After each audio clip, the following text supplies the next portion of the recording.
morning, ladies and gentlemen.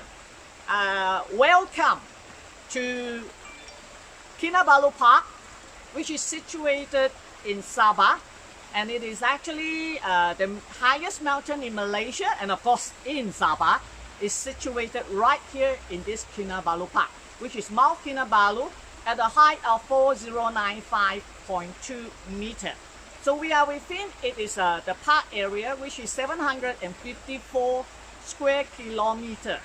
Yeah, so you will find that it is really a very big park.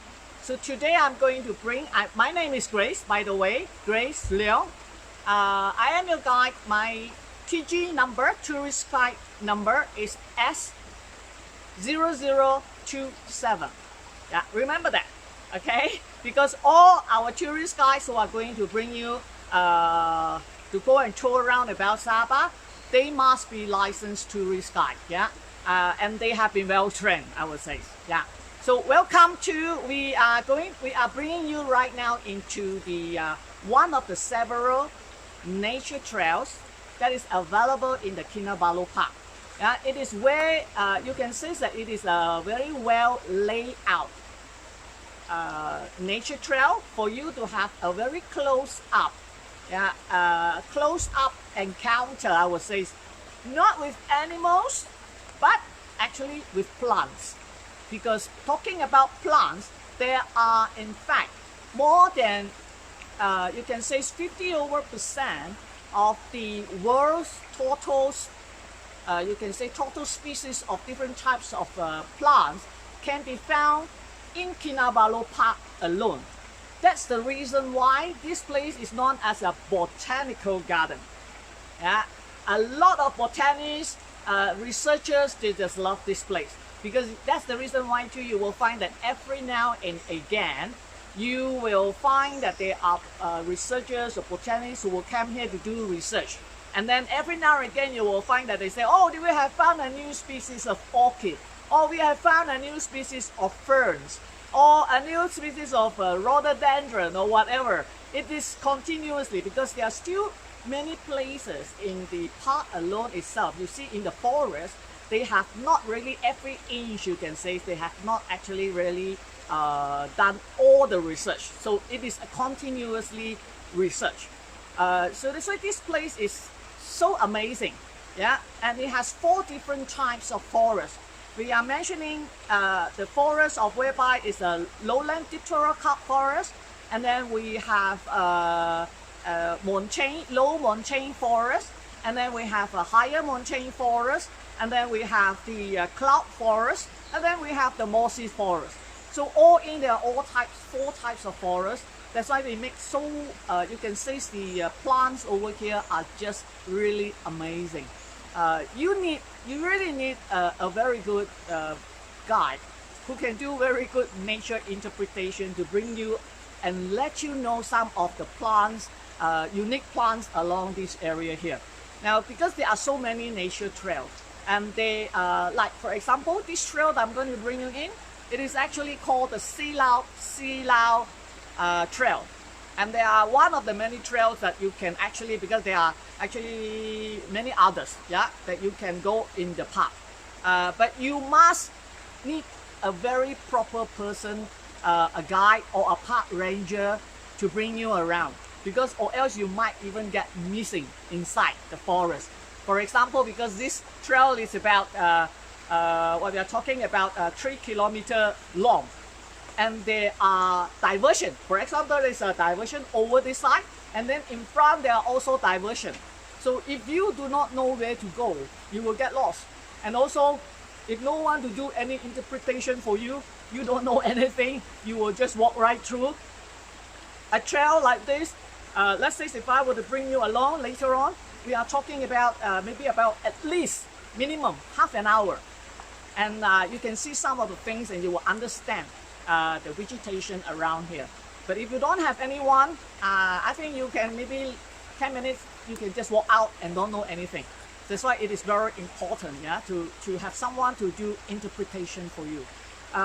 We are now actually at the height of 1,500 meters high above sea level. So that's why we are now in the lower mountain.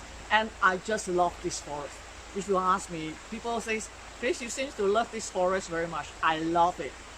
It is not humid, and it is just amazing, yeah, because it's very cooling, yeah, the atmosphere is very cooling, and because at that height, you know, and you can hear the sound, yeah, later on, like now, I'm going to say, just be quiet, and you can listen to a lot of forest sound, streams, yeah, and then birds tweeting maybe, yeah, you will see here a lot of things as well. What we are going to do is that I will be introducing to you, off and on you will see I will stop and I will introduce to you some unique plants. But bear in mind, I am not a botanist, yeah, so I will try to share as much as I can whatever I saw along that is interesting along the way. But definitely there will be a couple of living fossils that I would like to point out to you so that you will know much more about this, yeah. Silau, right? This trail along this trail, you will. The name Silau is from the local natives word. Yeah, they actually mean yellow. Yeah, yellow trail because of the soil, which is yellowish in color, and it also comes from another word they say is shining. Now, why shining? Because if you were to go, if you were to have a look at the stream. Yeah, if you look at the stream, where if there is a sunlight that shine upon the stones, yeah, and then upon the water, you will find that it will be very shiny. That's why they call it silau. It's shining, yeah, like very bright, yeah. So that's the reason why we have all this, yeah. So without much further ado as well, I want to introduce to you, yeah, right now, right, a very interesting plant, even right here where I'm standing, yeah. And of course, I need to put on my mask, and there's also another couple of things that you will need to, before I forgot. When you come into our nature forest, there are two very important rules that you must adhere to. Number one is that you take nothing, right, but photographs. So no nothing, you cannot take out anything. Even if it's a fallen leaf or whatever, you're not allowed to take anything away. And then the second thing is that you do not leave anything behind. Yeah, anything that does not belong to the forest here, you do not leave them behind. Be it rubbish or even other plants or whatever, you're not allowed to do that. So you leave nothing but your footprint. So you got to be very sure about that. Yeah, so when you go along the trail, when we are going to walk along, as you come along with me, you will find that some of the space here is a little bit, you can say, that uneven, because we are going to walk along jungle. Yeah, so that's why you will see some of it, they are slippery, and then they will be muddy, but this is part of the jungle. Yeah, so we have to be very careful when we go along the jungle, that's it. Yeah, and okay, before I continue, I always wanted to let you know why the forest is so very important. Yeah, do you know that 60% of our clouds, yeah, came from the virgin jungle? 60%. Only 30% comes from rivers or the sea. And do you know that for a virgin jungle, right, it can actually, within a 1 acre of virgin jungle, it can produce 1 ton of water every 1 hour.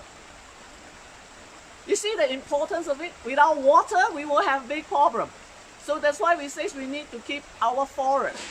And really thank God that we have this forest, the Kinabalu Park, which is conserved. Yeah, and in the year 2000, it was actually even accorded the first World Heritage Site in Malaysia.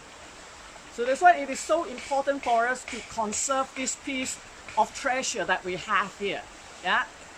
Now, without further ado, apart from that, let me introduce to you the first unique plant that we have here, which is right over here.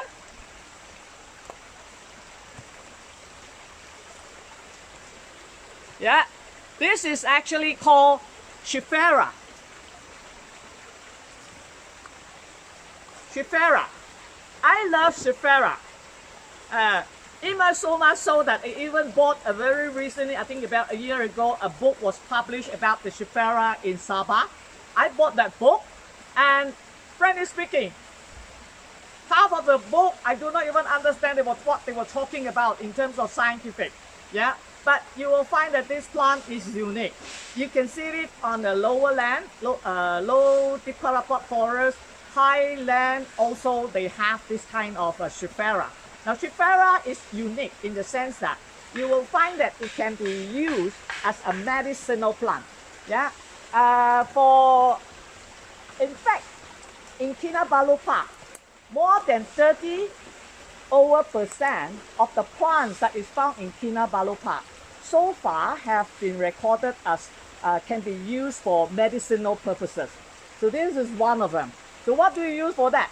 They say that for the natives, yeah, if they want to, they will use the root, yeah, boil water as a decoction, so that when they have, after giving birth, the female after giving birth, they will actually drink this portion of the decoction from it, and it will help to cleanse their womb. So it is very important. But there is another saying, which we do not know whether it is very true or not. Because if you drink too much of that, you will have a big problem. So there are some researchers are still doing research on it. They say that if you drink too much of it, you will actually cause your vagina to be to shrink. Yeah. So if it shrinks, it means that you will never be able to conceive anymore. So we are not sure whether or not this will become a reality. Yeah, because they are still doing research on that. Yeah, so that is the Schifera. So let's go and look for treasure hunting now, to look for even more plants that we can see along the way, so that you will be able to know more about this place. Yeah, so let's go.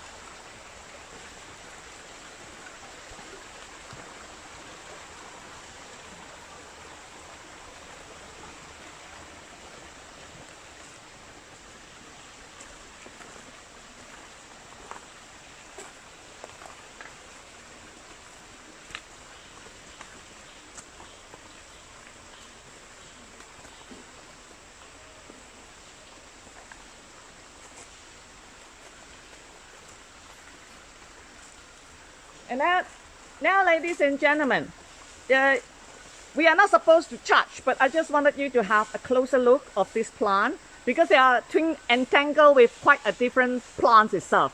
I was trying to see whether there are fruits, but they have no fruits. But let me tell you that this particular plant, it is like a heart-shaped leaf. It is actually belongs to the ficus, or rather we call it figs. Yeah. Figs, actually there are many types of figs here, and if you heard of figs fruit, yeah, some of it under the family of figs, there are some genuses you will find and species they can grow to very big. Yeah, like we have what we call the jackfruit. It's also is a fig. Yeah, and then we also have what we call it the cempedak over here in Malaysia. And most importantly, is a very well-known fruit that we have is a fig fruit, is the what you call it, the tarap. Yeah, tarap here in Sabah, they are fig fruit. But this particular type that we are looking at, yeah, you will find that the fruits are rather small. Yeah, it's smaller. Yeah, smaller. But then you will find that it is still big enough for nocturnal animals to come and look for it. Yeah. So that's why they will come, because it's by smell. It will have a type of smell of whereby the animals, the nocturnal animals will know, and they will come and look for the fruits. Yeah, and some of these fig fruits, yeah, you will find that some of it they are on the, they will have fruits that is on the what you call that, on the stem or the branches, but some of it they are actually underneath. Yes, but a lot of people thought that fig fruit, there are some, because in terms of Chinese, they actually call it the fruit that is without flower, but which is not true. Yeah, because they do have flower, and the flower is inside the fruit.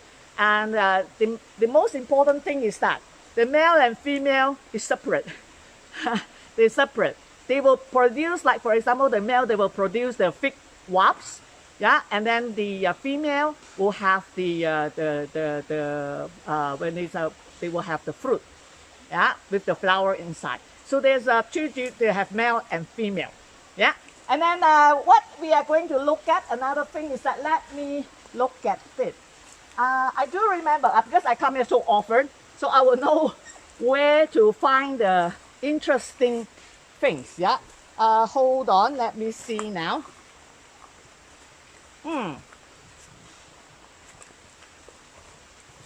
We will just move on until we find some other interesting to look at. Come, follow me.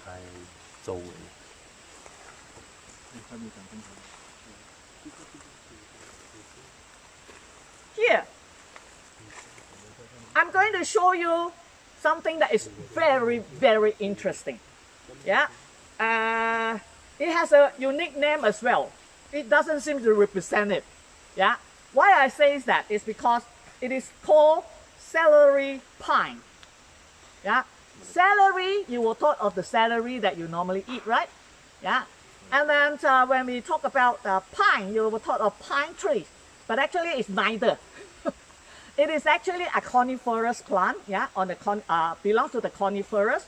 You will find that it's unique is because it can be, you can say it is since the ancient time. Ancient time already, it already exists. Now why would I say that? Because anything that is ancient, even during dinosaur era, you will find that they will have some unique specialty about it. So what I'm going to show you is how the plant really looks like. If you were to come nearer, this is the celery pine. Now why would I say that it's unique? What you are looking at right now, yeah, what you are looking at right now, you will think that it's a leaf, but it is not a leaf. Yeah? So this is not a leaf. It is a flattened stem, S-T-E-M, stem. You'll be shocked, right? A stem, like this, a stem. So it is a flattened stem. Now where is the leaf? Come closer. If you see the little furry thing at the side, that is the leaf, the real leaf. So this is a unique plant. Now we are looking at, you saw that? What we are looking at is that it is an ancient plant, and it's a coniferous, yeah? But you will find that it's unique in the sense that it can be used for a lot of things. You will find that it is so tiny. How can you use that? Yeah, why is it I say that it can be very useful? Because now we're at a height of 1,005, but later on we might be able to get across to see one is the bigger. But if you will go on a higher elevation, you will find that it will grow to really like a tree. Yeah, it will grow like a tree. So you will see that particular plant is very useful. You will ask, why is it useful? For us over here, let's say for example, Europeans, they use it for the wood. The European actually use it for what you call that, for building material. They build houses with it. They even build bridges with it. Yeah, but for the New Zealand Maori people, they treat that like gold. You can say, yeah. They use it for a lot of things like weaving. They even use that for tying their traditional houses. So they use that for a lot of purposes. And because they say that the wood, yeah, the wood itself, you will say that the whole wood itself, it is so strong they can use it as a fishing rod as well. But one thing about this thing is that if it's actually inside, yeah, if the tree bark, the latex itself, if it were to come together with atmosphere, yeah, they will have a reaction. You will find that the latex will actually become red color. So they will also use it as a dye. Interesting, isn't it? So it is ancient plant, And I'm so happy that I can see that right here, yeah? So along the way, we're going to see many other things as well. Sure, let's go.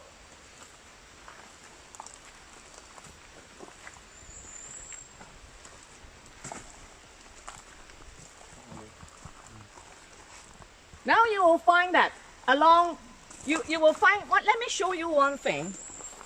That is, along the trail walk, you will find that there are fallen leaves, right? And you look at over here, this part, yeah? The leaves are there, it is actually trapped by roots. Now a lot of people, they thought that for a forest like this, our soil must be very fertile. But I'm very sorry to tell you, no, our soil is not fertile at all. Yeah, because it's not very deep down. There's already rocks underneath. So you will find that a lot of the nutrients are on top, yeah, of the rocks. And because of that, you will find that most of the trees, the bigger trees that is inside the forest, they will have their roots like this, right, on top. So you will find that, isn't that dangerous? Because if they have the roots on top, yeah, so they might just topple over. So you do not have to worry, because in the forest they do have a linkage, we call it, yeah, connection with another tree. They are actually linked to another tree which we can't see, yeah. So it is actually, they have like support system by themselves. But the roots, like I mentioned just now, I say that nutrition, yeah, is not a lot in the soil, right? So what happens is that their roots will actually trap fallen leaves, fallen twigs, yeah, branches within. So, and then what happens is that it will decompose, yeah, it will decompose, and then it will absorb it as its own nutrition. So you see this in the nature, they have a way, to survive. So we do not go and disturb it, yeah. So let me see whether any more interesting things around here. Now, a lot of people thought that if you go into the jungle, oh, if you go to the forest, you will see a lot of flowers. You are not in your backyard garden, all right? It is a forest, a natural forest. You don't see all the plants flowering all at the same time. No, you don't see that. You will be lucky if we can find one. Let me see. Let's see whether we can see any. Come, let's go. Follow me.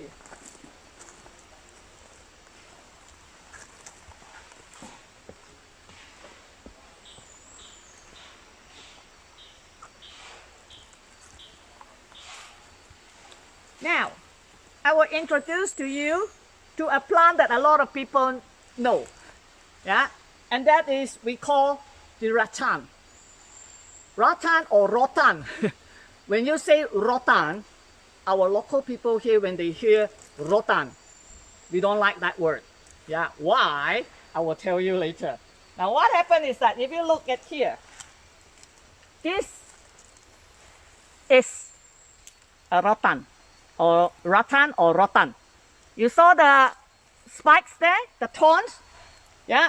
Now, why does it have thorns? Because rattan, when they are first, what we call that, when they begin to grow, they will have a lot of thorns, right, on the branches, on the stem, because they need sunlight. So they will depend on the thorns to climb.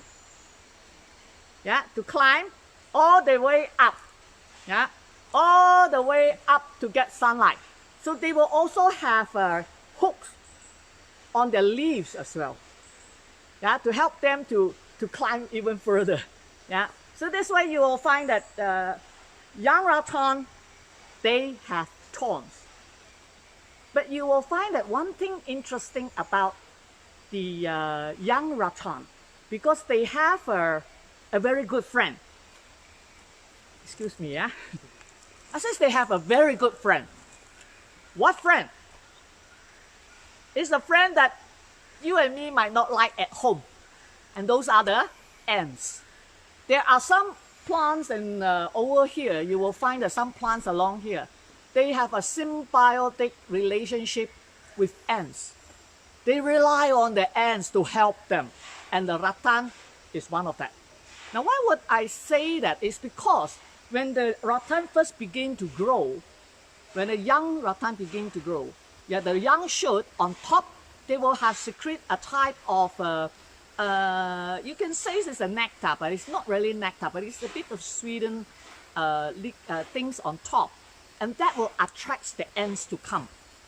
Now, what would the ant does is that the ants, of course, will feed on that, but they will not disturb the young shoot. They actually protect it. So how did they protect? Because they need this nectar, so they will love that as the young shoot produce. Because then what happens is that the ants, right? How does it protect it? Was because when other insects begin to come, the ants will actually, you can say, put up a big show to scare off the enemy.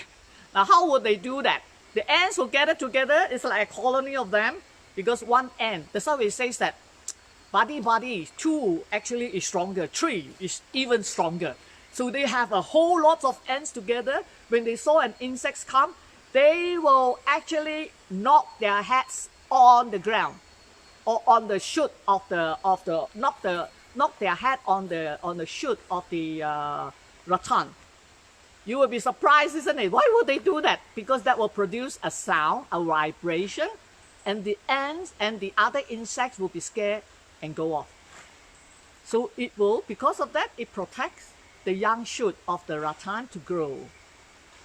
Interesting, isn't it? So symbiotic, yeah? So that's why we say that we don't like ants, but the plants love them.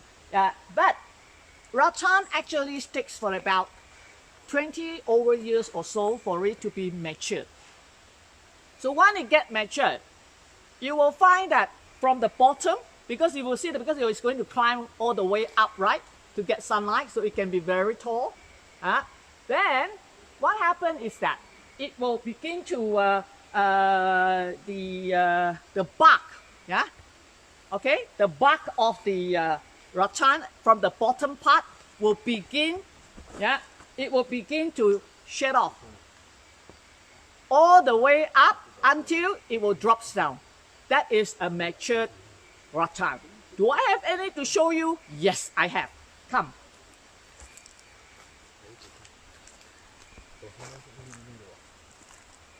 This is, you see what happened is that the rattan, right, it begins to go from the bottom part, it begins to shed off, yeah, so you don't see any more thorns, yeah.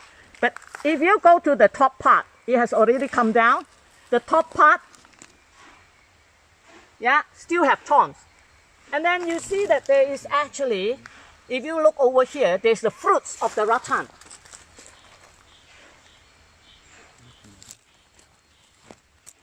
Yeah, the yellowish are actually fruits of the rattan. Now the fruits can be eaten.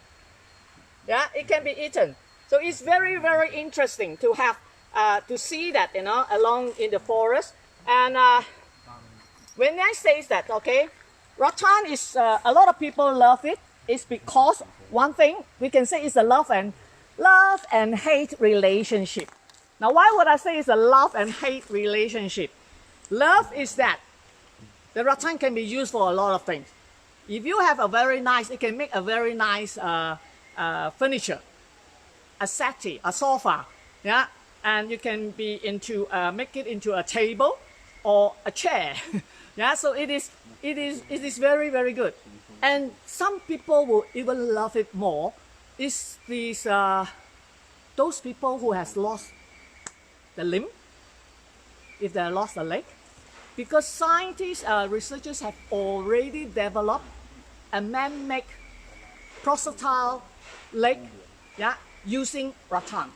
Because it is very flexible, yeah, and they found that it is already in production, for your information. So the service says that it is the love and hate, right? Because that is the love. Now, who hate rattan? I don't like rattan when I was very young. Because my mom will use this type of rattan because it's very flexible and that's a punishment for us. If I'm naughty, yeah, they will actually use that. Yeah. And in Malaysia, please, you need to behave yourself. Some criminals hate the rattan because if you have done some criminal act, like for example, rape, R-A-P-E, yeah, you will be given rattan. I forgot how many, yeah, how many you will be whipped. Yeah, but they will use strong rattan to whip you. So you can imagine it's very, very painful. So ladies, I have a suggestion for you. If you are married, if your husband come back after 12 midnight, use a rattan, the big type of rattan, stand by at the door, but I'm talking about the rattan that still have the thorns. Once and for all, when he came back and see that, he will never come back after midnight. Yeah, so you can try that. Why not, isn't it? So that's why we say it's a love and hate relationship. Yeah. Talking about symbiotic, because let's move on, because there are so many things to see here. Come, let's go. See, I really love this nature trail. There's so much treasure here, even very normal things, yeah? So you can see here the rattan with a lot of thorns here. See, all the thorns.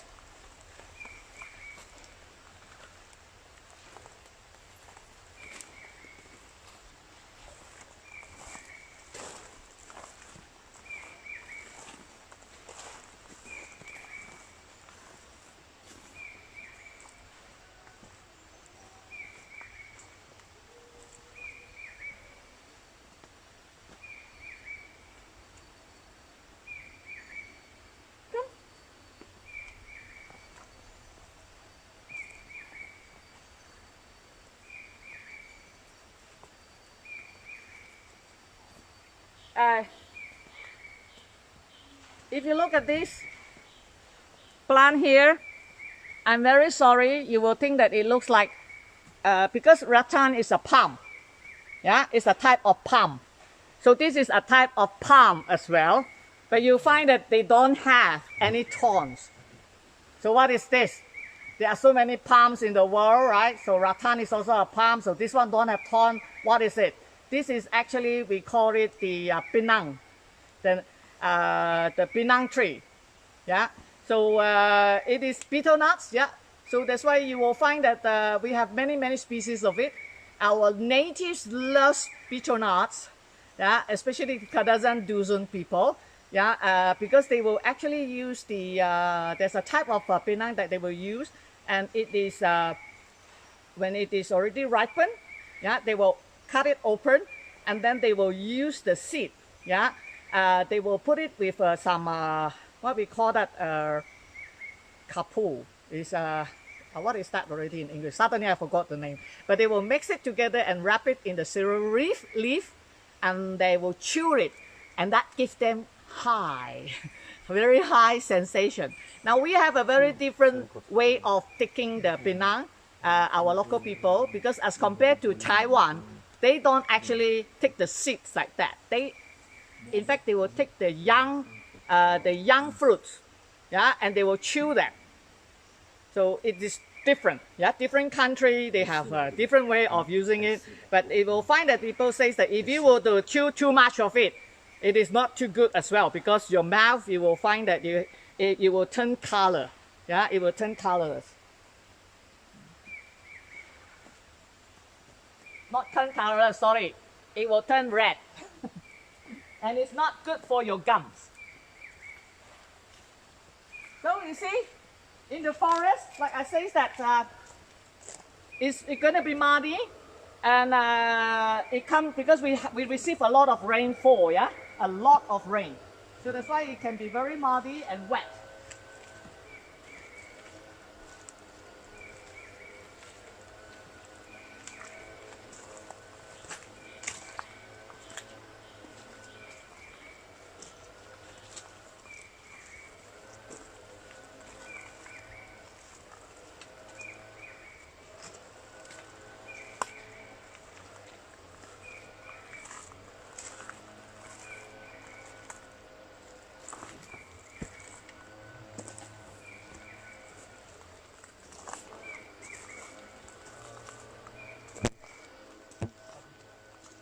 to introduce to you another plant which is symbiotic with the ants. Yeah? And this is called the Makkaranga. Makkaranga. Now, Makkaranga, it can be, this is you can say it's like a scrub already, yeah? It's getting bigger. But you will find that this is a very unique plant. Yeah, because the tree bark, right? If it is wounded, yeah, if it is wounded, you will find that when the latex that is exposed, it will actually, because of the atmosphere, it also will become red in color. Yeah, the latex will become red in color, and it's like it is bleeding, yeah, with blood. That's the reason why in Chinese name they call it a name that is unique. It's called it 血统. It's the blood, blood. So it is because it will bleed. But this is symbiotic, but it is also very useful plant. It's a medicinal plant as well. They can actually, the Makkaranga, they are all can be used. The roots can be used. Yeah, the leaves can be used. Yeah, and the tree bark itself, the latex can be used. Yeah, it can be used for dysentery. Yeah, and then they also use for toothache. Yeah, and they use as a dye as well. Yeah, so there are many uses to it, and a lot of the local natives, they just love it. Yeah, they just love this plant because they can. They will also can use it as a contraceptive. Because nowadays it says for native people, how do they have contraceptive pill and things like that, right? Sometimes if they do not care, you can say that they will have many children. Yeah, but they can actually make use of this. Okay, so that is symbiotic because they will also have ants that will live inside the stems, and then they will, in fact, they will chase away the other insects as well. Yeah? So they will help the Makkaranga, the ants.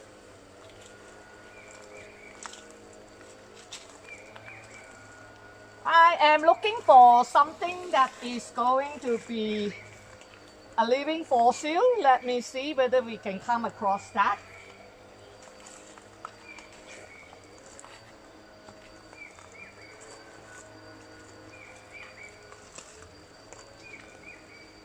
Yes. You will say that my eyes is very sharp. Today is very sharp. I think it's because that I wanted to really share as much as I can with you.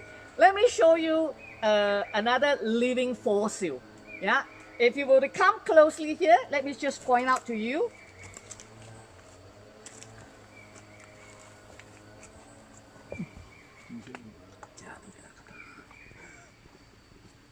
This is the one I'm talking about. Yeah, it is a jewel orchid. Jewel. Jewel orchid. It's an orchid? You must be thinking, yeah? Well, it is a terrestrial orchid, and it is actually a living fossil. And I'm sure if you know what is fossil, it means to say it has been in existence for thousands of years, even before, you can say, the dinosaur era. Now, this orchid is, if you find that, why is it so special? Can you, camera, I want you to show something first. If you look carefully, yeah, you see the golden threads? Yeah, all the golden threads? Okay, the golden threads of this jewel orchid, why it has that is because you find that, you see, it's so difficult to look for it, isn't it? It's hidden among all the other leaves, and it's in a very damp place. So it means to say, even for it to get sunlight, it is so difficult. So what happened is that it can produce what you say is that threads, the golden threads that you saw just now, it can absorb 3 times sunlight as any other plant.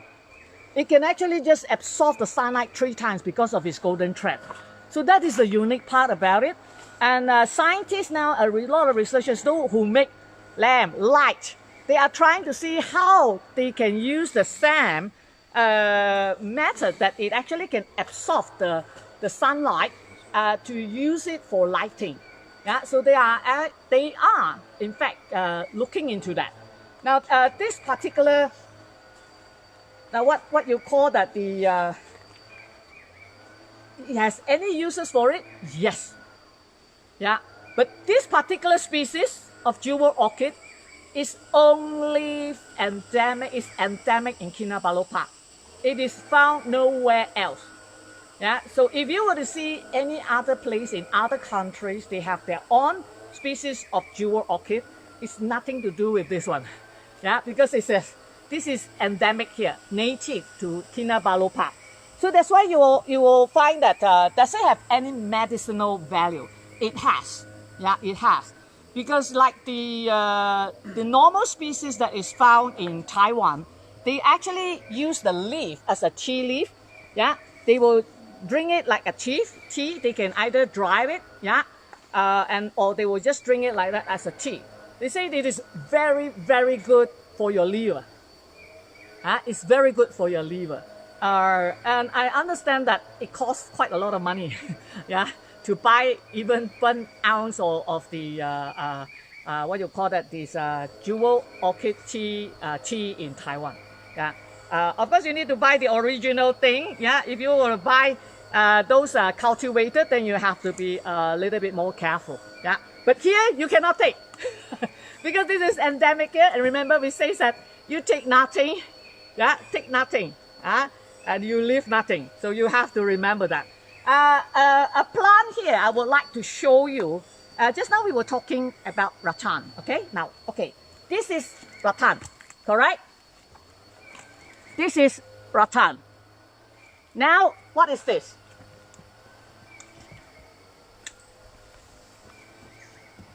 Is this a rattan? It is not a rattan. A lot of people will mistake, you can say they mistake this with the rattan. Rattan is a palm. This is not. Palm is a plant, okay? It's a climbing palm. But this, what is it? It is a grass. Grass. You say, what? A grass? It is a grass. But 24 hours, it can grow up to 1 meter, which is about 3 feet, within 24 hours. It can grow very fast. It is the fastest growing grass in the world. So when it grows up, this is still very young, but as it grows up, then I think you will recognize it. I purposely want to say that, yeah, because right now some of you might not know what is that. It is actually bamboo. Bamboo in Sabah, we have 35, 37 species now these days because they are still increasing. Yeah, so there are about 37 species of bamboo. And here in the Kinabalu Park, it has all these species. So this is one type that you are looking at right now. So this particular species of bamboo is unique in the sense that it will grow. It will not be very big. It won't be very big. Yeah. So remember, a lot of people did not know that bamboo are actually grass, G-R-A-S-S. But it has a lot of uses. Because out of the 30 over different species of bamboo that we have, our natives, like the Kadazan Duzun, their traditional houses, they even use bamboo to build house. The whole house is made of bamboo. Yeah? And they can use the bamboo as a water container. Yeah? And they will use bamboo for fishing. And they even use bamboo like a straw, because they will have a big jar of rice wine, we call it Lichen or tapai, and they will have a big whole jar of it, and they will put that bamboo, because bamboo is hollow inside. That's a very big difference.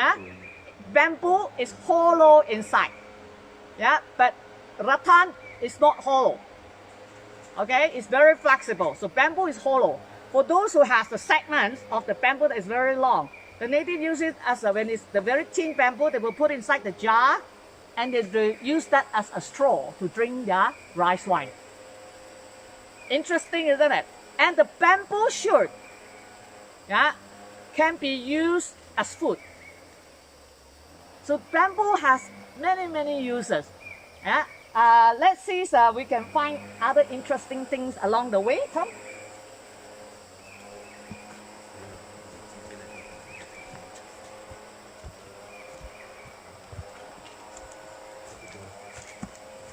Wow, we are behind time, isn't it? But I hope you are finding it interesting to walk along a trail and to know more about our plants along the way. Let me see whether I can find something interesting along here. Now don't think that I know exactly where the plants are. I don't know, because even though I come here very often, I will still have to search for it, because some of the plants are very tiny. Come. I want to look for one very tiny plant for you.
Here.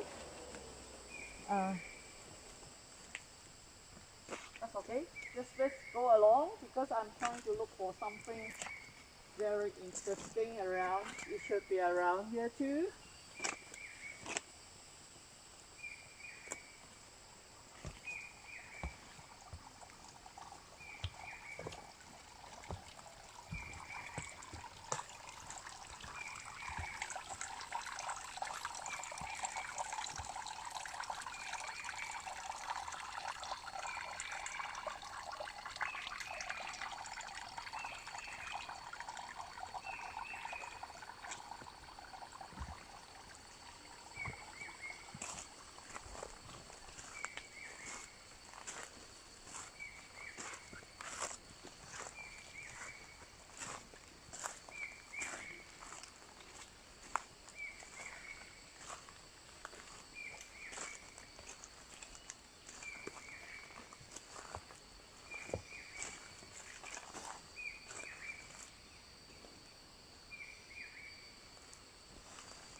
Let me show you something interesting here.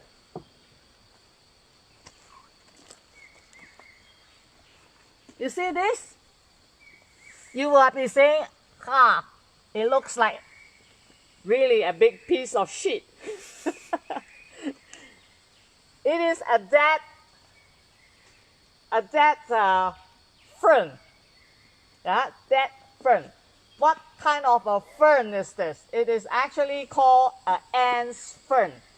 Now there are 700 over species. Yeah, 700 over species of ferns in the Kinabalu Park alone. You will find that it's really amazing. It's actually more than the whole of South Africa. And there are so many types of ferns that we can see around here. Some of it are on top. We call it the... can find anything... no, I don't see the others yet because there are so much of it, yeah. But this is the type of ants fern. Remember just now I said there are some plants here that are in fact symbiotic together with the ants. So this is one of it. Now what happened is that the ants fern in fact is supposed to be epiphytic. Yeah, epiphytic. Which means to say it will grow on higher level of the trees, and the ants will go inside of this ants fern, and what happens is that they will bite the roots. Yeah, they will bite the roots of the fern, and then to make it swollen. And the ants will go inside there, the chambers inside the roots there, to stay, to live there. So when they do that, they will bring in debris. Yeah, they will bring in food, and then they will also, like when they lay their waste inside the chambers, those decomposed things, that organic matters inside the root of the fern, the fern will actually use that as a nutrition. Interesting, isn't it? So that's the place, yeah? The whole colony of ants can be inside. So it's interesting how they actually live, symbiotic relationship.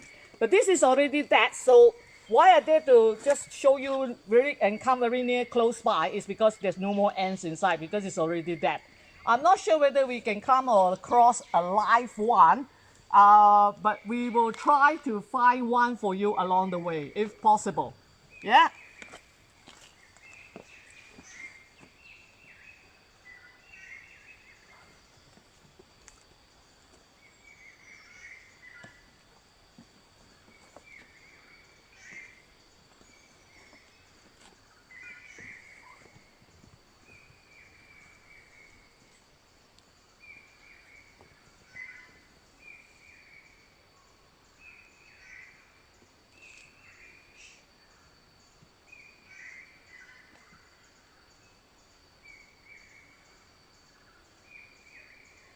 Inside the jungle,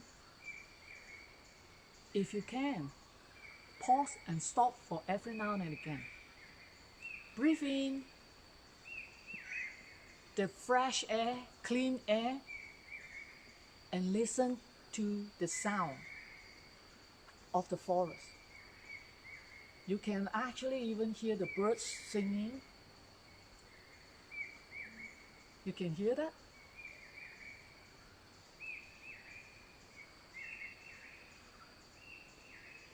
It's interesting.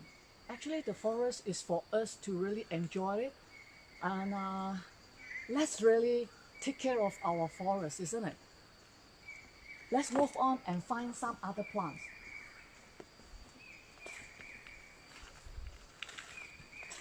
This is another interesting small little plant here. Here. This is called a ghost plant. Yeah, it's called a ghost plant. It has already flowered. Yeah. Why would I say that? Because normally, yeah, it will flower only at night. That's the reason why it is called a ghost plant. Yeah, and the flower is white in color. So when it flower, and then when it will leave this, what you call that, like I always call it container. It's very unique by itself. Yeah, so it only flower at night. Ghost plant. Remember that. We even have ghost plant here. Yeah.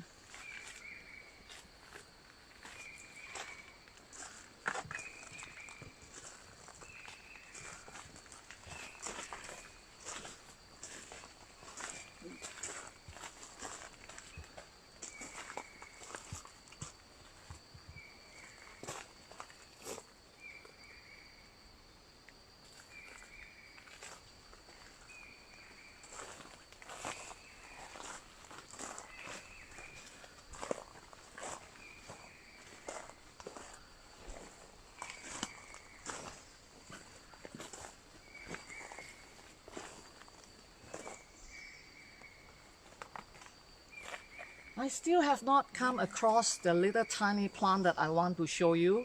But instead of showing that to you first, I want to show you something very interesting. And this is right here on my left hand side here. You saw that tree there? It is actually from a family, we call it the Tristanopsis, and interesting plant. Yeah, it's an interesting tree, but this particular species is only found in Kinabalu Park. Yeah, you will find that it will stand out. It really stand out from all the other trees around it. Yeah, because you see, it doesn't have anything that grows on it. I always call it is actually a very shellfish tree. Why would I say that? Because it would not allow any other parasites, whatever things to grow on it. So they will begin to peel off. The bark will peel off every about 8 months. The barks of the tree will peel off every 8 months. And then because of that, it will become really like very smooth. And that's how it earns a nickname called the Nekker Tree. Like it haven't have any dress on it. Yeah. But you will find that this type of tree, because it comes from the, you can say on the family, we call it the eucalyptus. Because in Kinabalu Park here, we have a majority of the trees is around here at this altitude. It is the oaks and chestnut, and plus the eucalyptus and also the tea family. So this particular type is different. It belongs to the eucalyptus family, and it will, in fact, when the tree bark falls down, it has a very good. The natives, I would say, they love it. Why would I say they love it? Because they will actually collect this tree bark. They can burn it, burn it at home, and it will help to repel insects, and mosquitoes. So it is a very good repellent, you can say insect repellent. So they actually use that for that purposes. And of course they say that the latex that is inside the tree can actually help for the for cough. For cough. If you want to see a close-up of the fruit of the rattan, I just saw it just now. It is right here. This is not ripe yet. Okay, it is not ripe yet. Yeah, that's the rattan fruit. Shall we move on? Well, we have already 1 hour inside here.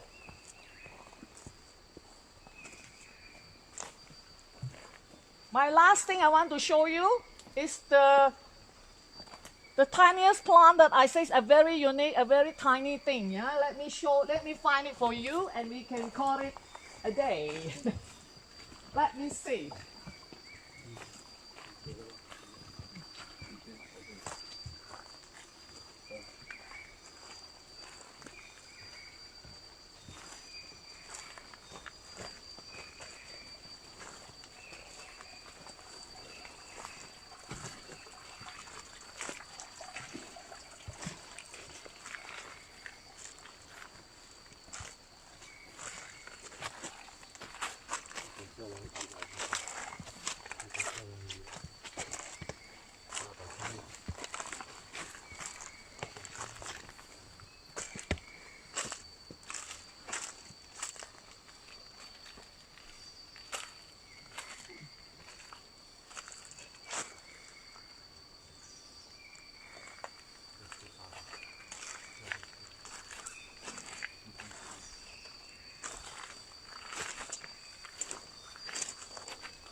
Where are you, my little plant?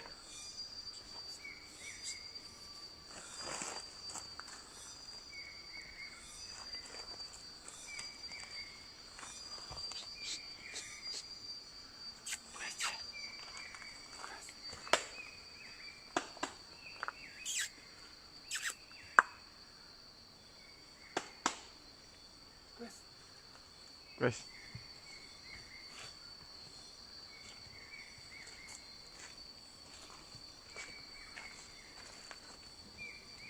My accomplice, I will say. Accomplice has helped me to find it. I am so happy. Wow. I want to see the flower. The flower. I'm still looking for it because I saw this just now, but this one, No flower. there's no flower. I'm looking for the flower. Even though it is not really the season for flowering, but most of the time you will still see one or two of it. Now this is the is a type of orchid. It is a epiphyte, yeah, epiphyte orchid, and you will find that it's only one stem, and then at the tip they will have the flower. This is called ponticillus, or we call it the pinhead orchid. I need to see that flower before I can show you how small is that orchid. Come, let's move on.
Yes, I found it. Be careful, yeah. It's right here. You see that? At the tip, it is beginning to flower. Let me hold it so that it will not shake too much. Yeah. Right at the tip. Yeah, right at the tip, it is going to flower, and it will be a very tiny white flower at the tip.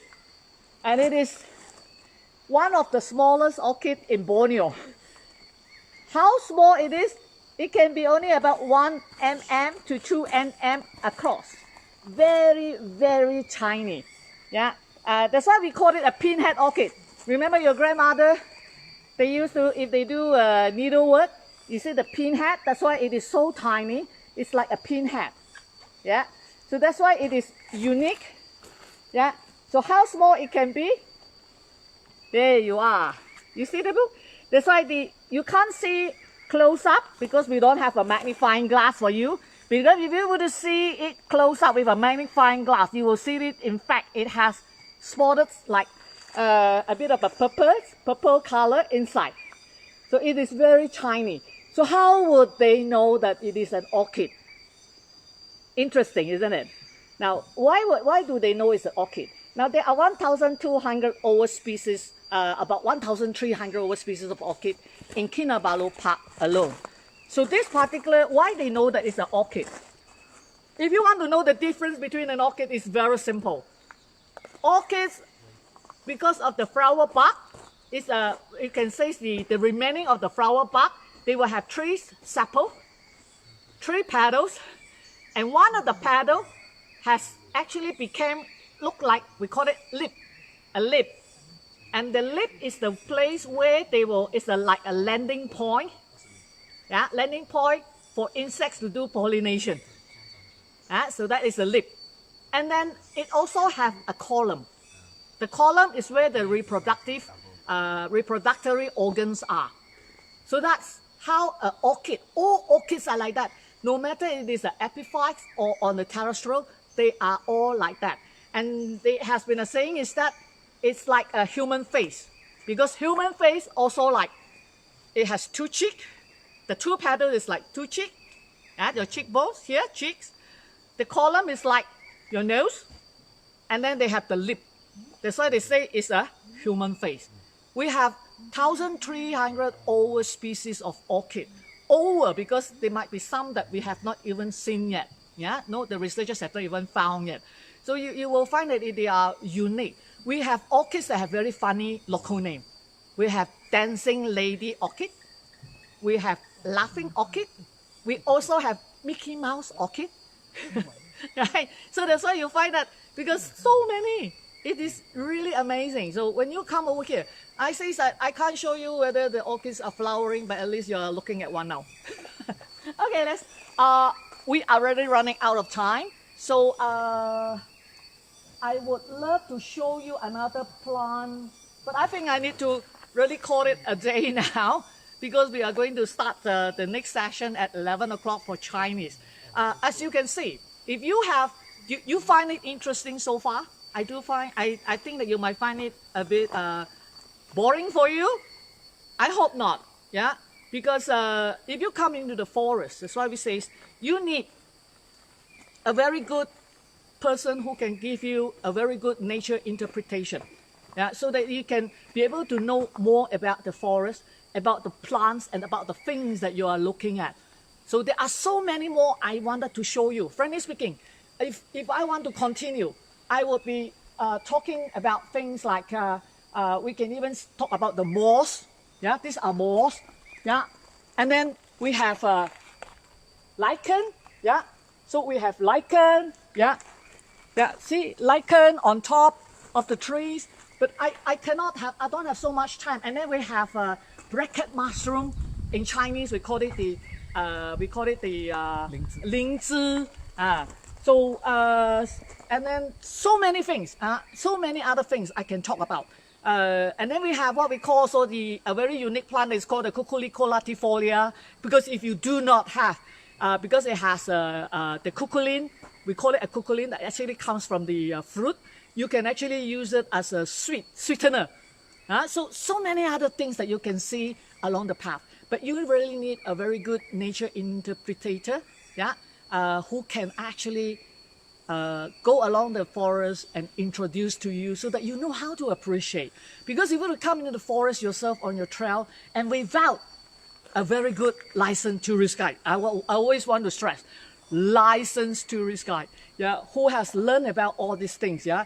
They have paid thousands of ringgit to go and take a course to learn about all these things so that they can give a very good tour to our tourists.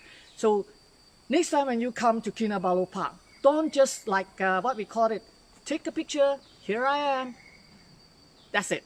No, learn more about our forest. You will be able to really know more, and you will learn to appreciate. Yeah.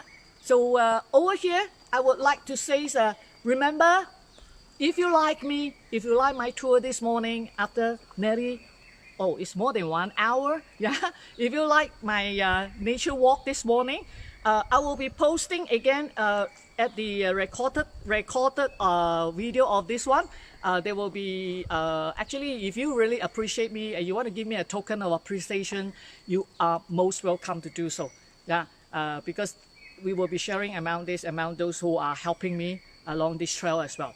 So I would like to say here, thank you very much, ladies and gentlemen. And I hope that when you come to Sabah, you come and visit Kinabalu Park, have a very, very nice tour here. Thank you.